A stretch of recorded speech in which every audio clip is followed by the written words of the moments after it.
Hi, I'm Anissa with Pure Landscape in Goodyear, Arizona.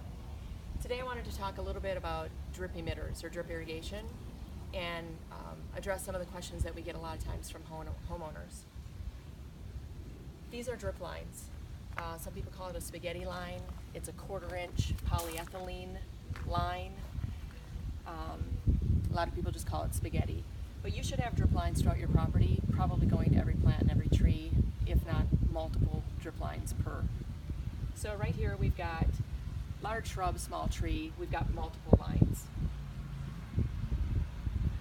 I want to make a couple of points about this. You'll notice that there's no emitter at the end of the line. An emitter is a larger piece of plastic. It's a pressure compensating emitter that regulates how much water flows out of this drip line.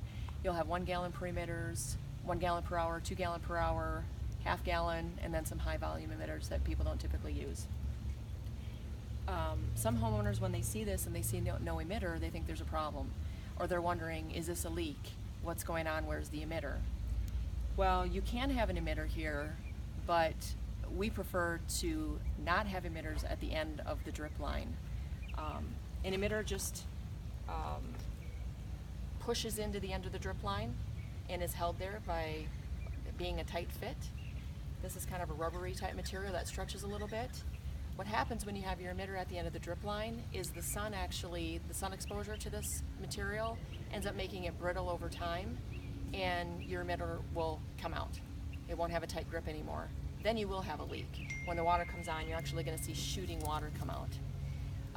Also, dogs, rabbits, different animals, sometimes they like to come get a drink and they end up chewing on it, and maybe they chew the emitter off or they might eat it altogether. So we prefer to install the emitters at the base of the drip line, which is underground. So at this property, the emitters are all hidden, they're underground, the water flow is still being regulated. So not to worry, it's not shooting water, this isn't a leak, this is perfectly. The other thing that I wanted to mention is how much of the drip line is exposed and is above ground. So this one you can see is pretty long, it's about 14 inches I'd say. That one's about 4 inches or 3 inches. We prefer to have the least amount of polyethylene drip line or spaghetti exposed to the sun as possible. Anything that's above ground is going to get dry and brittle from the sun, eventually crack, and will need to either be replaced or repaired.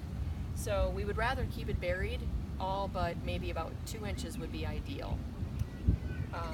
This one is out of the ground, probably just got pulled up by mistake. Somebody tripped on it, maybe somebody was raking granite and they pulled it up a little bit.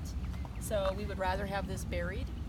However, I'm glad to see that we do have this amount of length to work with, because you want the flexibility to be able to move this line out and water the roots where they're at as the plant matures.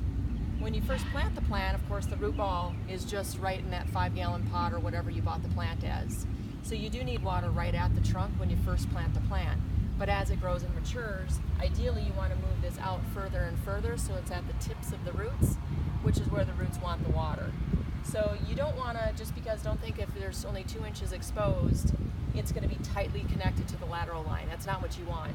You definitely want some play in the line so you've got this flexibility to move it. Also notice that when the water's coming out of the end, the water's actually traveling the length of this tube and it's watering down here.